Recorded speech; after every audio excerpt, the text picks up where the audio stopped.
Ashley Howard with Ashley Howard Teaches, and I am so excited to bring to you Week 15, Cycle 1, 5th edition tutor plans. Are you having a great week? Oh my goodness, let me know in the comments below. What is your favorite thing about tutoring this year? I would love to hear from you. So we will get started with geography. But before we start with geography, would you mind hitting that subscribe button? It helps this channel immensely. You have no idea. And I don't want you to miss a thing on tutor planning, on homeschooling.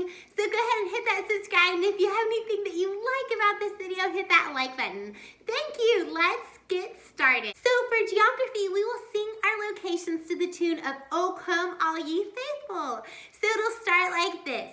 Geography, the Middle East, Sinai Peninsula, Suez Canal and Cairo, Gaza Strip, this is the Middle East.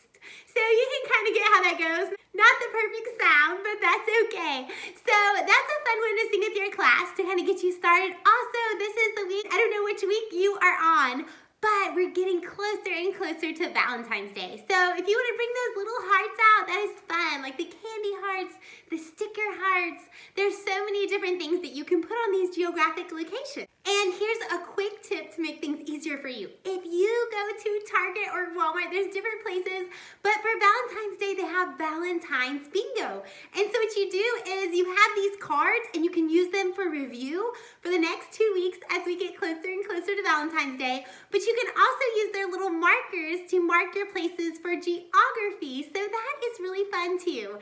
So there's lots of ways you can do that. I love as we get closer to Valentine's Day because we can bring out so many fun things.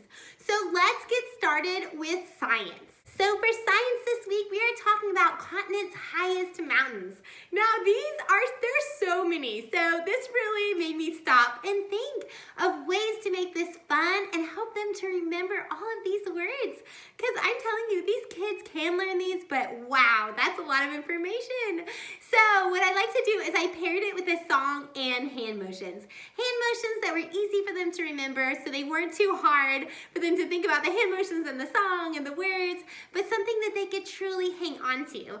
So let's get started. So for our song, we're gonna start with the Jingle Bells part, dashing through the snow. So it'll sound something like this.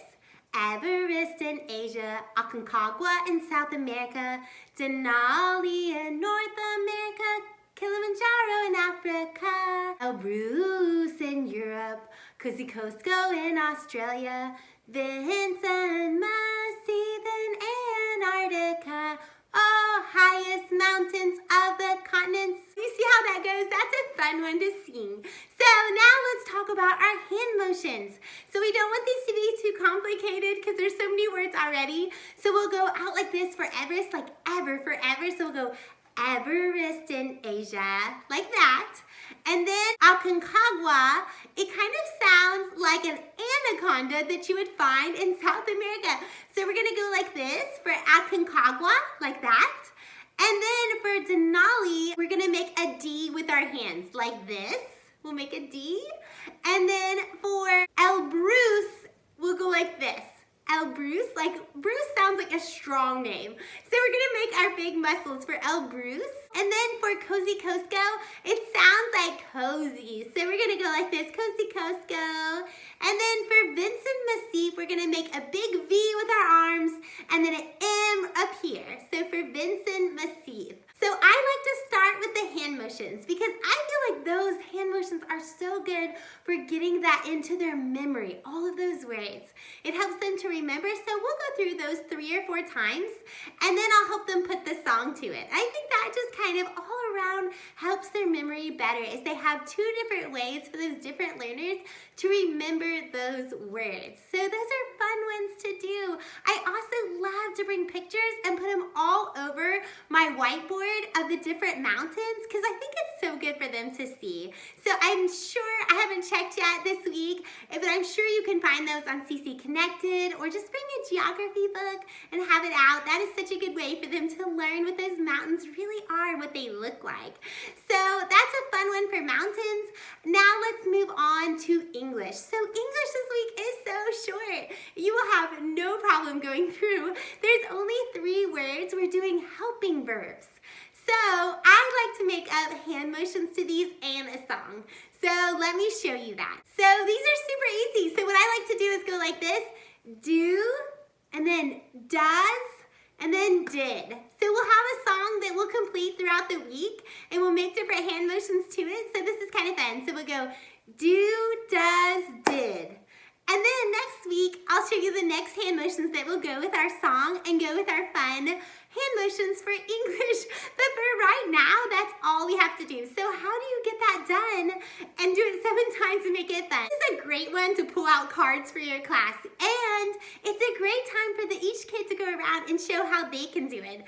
So you might go around your table and you say, okay, do you want to try? And you let them try it with the hand motions and singing it. And that's kind of a fun way for them to get it in 7 times. Also pulling out cards, because there's plenty of time to pull out cards to make different voices, or maybe let's all do it to jumping jacks. And there's so many different fun ones out there I'm sure you've seen. So there's really fun ways. I always encourage you also to add different cards to your stack of actions that they can do, because there's so many fun ones out there. And I have a tendency just to keep the same ones in my bag, but I know that the kids love when you bring new ones in and they have new actions or new voices to try. So that's a really fun way to do English. Now let's move on to Latin. So for this week, I really want to get them moving. I know we're kind of getting towards the end of winter and we're getting closer to spring, so I want to keep them moving, keep them engaged. So for our Latin first declensions, we're going to do some hand motions. So I might start off with something like this. So for our first declensions, for each one, we might go like this after we do each one, or we might do head, shoulders, tummy, knees, toes as we sing each one. So that's kind of a fun way. Or we might just jump side to side and clap and do each different single one. There's so many different ways to do these, and they're fun if we can keep them engaged and excited about learning by bringing out new things to do. So I love to do that for them. I love to have it kind of written in my CC book of the different actions. It also helps me in the years to follow when I'm tutoring, if I write down notes, just a little note on like what hand motions and different things I did. Because then when I come back in 3 years and I look in there, then I can see those hand motions in different songs that I did, and it makes planning so much easier. So that's a little tip for you for planning. So let's do history. So for our history song, we're gonna start with 1400. So we're gonna go 1, 4, and then we're gonna talk about Prince Henry. So we're gonna go Prince. And then for Portugal, we're gonna pretend like we're pouring a giant glass of lemonade. So we're gonna go pour for Portugal. For founded, we're gonna drop to the ground and do our hands like this, like we're building a foundation. So we'll go down and we'll say foundation. And then for navigation, we're going to go like this, like we're driving a giant car, like this. Then for his work, we're going to go like this, like we're hammering a nail, his work. And then for advanced, we're gonna run in place, advanced. Then for European exploration, we're gonna sign the letter E twice. So we're gonna go European exploration, like this. And then for slave trade, we're just going to turn around in a circle, like this. So those are hand motions we'll do for history. So that leaves us for review. So for review this week, I love to do Valentine's bingo. So these are some really cute cards I got. I think they were like $3 or $5. And I just keep them in my bag year to year, and they have the little hearts, the placers that are already with them. You can use candies instead. So that's kind of a fun way. They love doing bingo. I find the younger kids just love this, because also they can get a prize at the end. And what I like to do is just get one of those big boxes of ring pops, and then they can choose their prize, and it can either be a pencil or a ring pop that they get to choose. So those are both really cheap prizes, and they have so much fun picking those out and winning the bingo game. So sometimes I use that for 2 weeks on those weeks coming up to Valentine's Day.